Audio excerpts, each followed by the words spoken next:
17 साल पहले मेरे पिताजी गुजर गए थे। मैं महादेव की बहुत भक्ति करता हूँ। मुझे 6 महीने पहले सपने में नागा साधु आए और एक जन बोला कि मैंने बोला तुम मेरे पिता बन जाओ, तो कहते कि खंडोबा मंदिरा पूना, मैं तो आ जाऊंगा, क्या तू मुझे संभाल पाएगा? तो प्रभु इस स्वप्न का क्या अर्थ है? देखो, भगवान मंगलमय अपने शरणागतों के अंदर आते हैं स्वप्न जैसे, कोई भागवती, कोई इनका कोई अर्थ नहीं है। आप समझो, जब जगत स्वप्नमय है तो स्वप्न है ही। ये जगत भी भगवत स्वरूप है।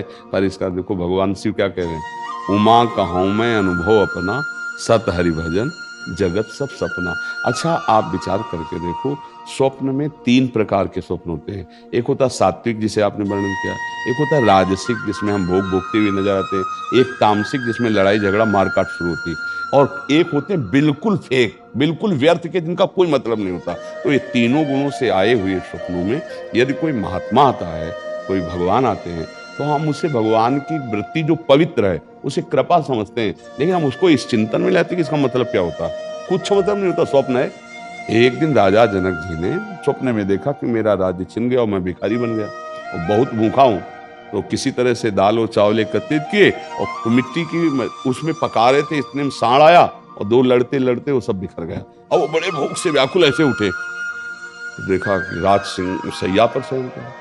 उनका ये सत्य कि वो सत्य जो अभी देख रहा था, भिखारी बना और अभी देख रहा हूँ कि राजसैया पर। तो सभा में जाके पूछा ये सत्य कि वो सत्य, कोई उत्तर नहीं दे पा रहा था। तो अष्टावक्र जी हो, वो बहुत बड़ा प्रसंग, लेकिन सारा वो सीधे बोले, ना ये सत्य ना वो सत्य।